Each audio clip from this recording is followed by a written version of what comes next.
Hannah here. It's my job to begin the speeches and say some things that I'd like to say about Hannah and Migz. What they mean to us as a family.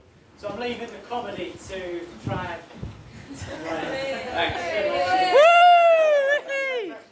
No pressure, no pressure. So my name's Paul, I'm Hannah's dad. I've met most of you, but not all of you. But it's been my amazing luck and pleasure in life to be dad to this young woman, looking so stunning and gorgeous.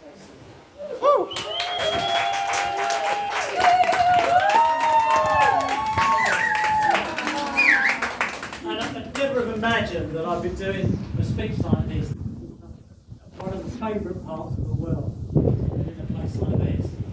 And I've always been proud of my daughter Hannah, but today I speak for Deb as well, and Mum. This is a so I'll come to a bit more about Hannah and Migz in a moment. But one of my tasks is to, although we've been here for a while, is to welcome you all to Hannah and Migz's wedding. Although for me it almost feels like they've invited us on their honeymoon as well. Hannah and Migz wants to celebrate the occasion with both their closest family and their closest friends. So first of all, I'd like to welcome their friends. It's brilliant that you've all been able to get here. I was thinking about 20, but about 40 of you, I'm amazed. But I know it means a lot to them, and you all have to look absolutely fabulous. In fact, the old folks here have been really impressed.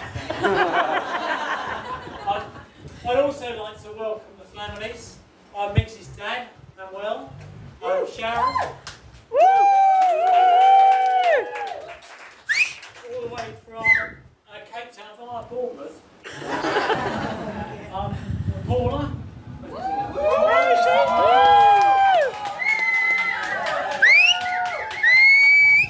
Deb, the mother of the bride,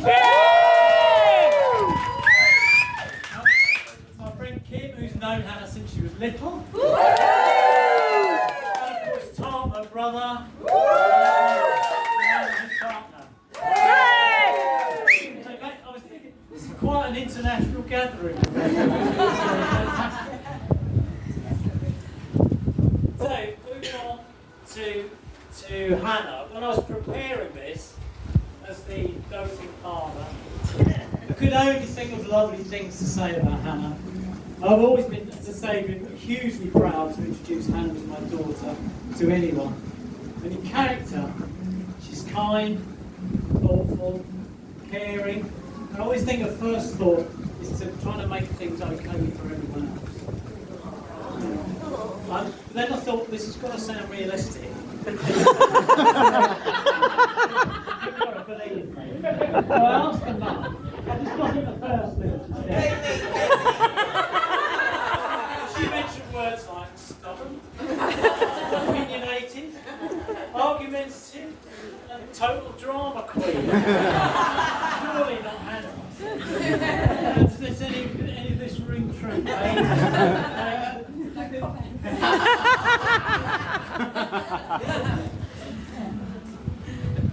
But then it's been a mum who's been a sounding board and closest confidant, so she probably knows more than anyone, but she's not. And in fact, the first thing Deb said about Hannah was read the words she writes in the card she sends.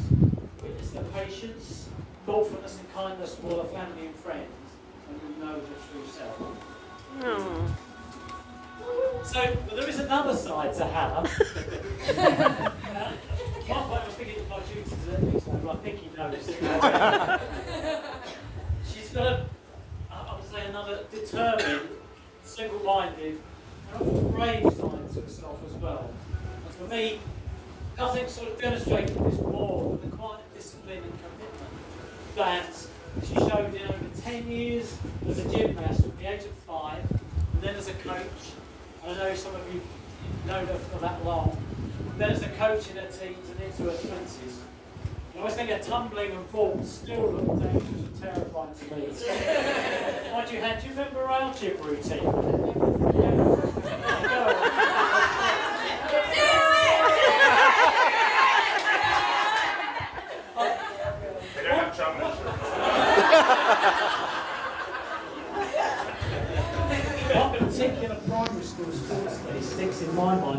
watched it with my nephew Luke, and this quiet, polite girl at primary school must have surprised the boys in the class by taking them on and beating them in the school sprints. I always remember that. And in fact, I think she's secretly annoyed that she doesn't get the better of Migz when they go out for a run. Hannah's always been prepared to take things on and seriously give them the best shot. And I think this wedding today is a great example of that. So while she's done all this while fitting in a schoolwork, going on to university at Bournemouth, and joining some of you in the cheer team at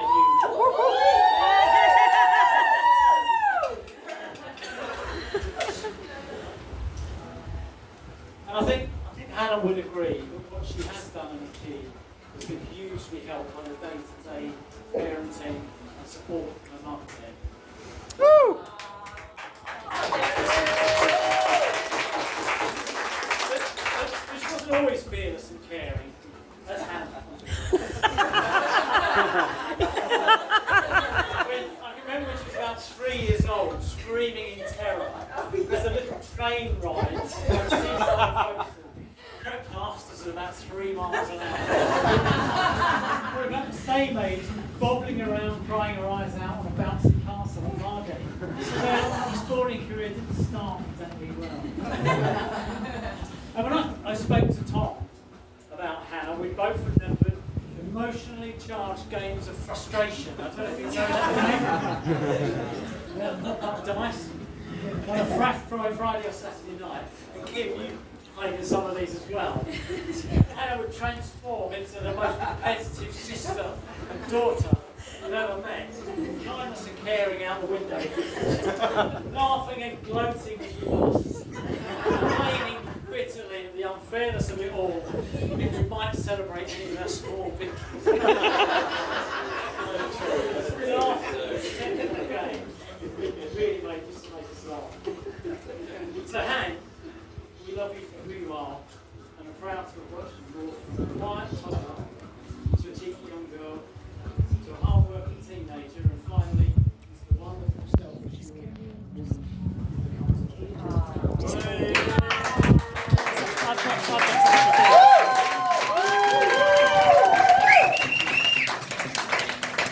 I mentioned cheer earlier, which brings me on to how Miguel and Hannah met. I have to change the speech a little bit here, but I was going to say Miguel tells a lovely story, but he told that lovely story earlier on this afternoon, and I jotted down here that I've enjoyed it more than once, so I know he likes it. And how he spotted Hannah. I thought it was a cheer social event, but obviously it wasn't quite. Precious fair. Precious fair. I made a beeline for her, but I think it took a couple of meetings for Hannah to actually cop her. But among other things, the way he tells that story, and again I thought that today, told me that he thinks Hannah's a very special one. Mind you, I also thought through operator, hanging out with the Bournemouth cheer. Very smart. So that brings me on to Migz. So first impressions of Migz: polite, charming, confident, knew how to behave with his girlfriend's parents, gentle South African accent, he seems smart, knowledgeable, an old head on young shoulders. It turns out you can't rely on first impressions. I've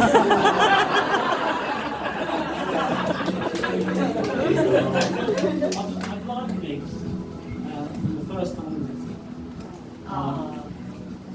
And when we met Paula for the first time, and I hope I'm not misquoting you, but you said that when Hannah came round, she was like a little ray of sunshine. And it sort of stuck in my mind. And I realised that it's the small things like that that help you make judgments about people and families. And given Hannah was away from home, I've always felt secure and confident that they'd look out for her and she'd do everything. So when Migz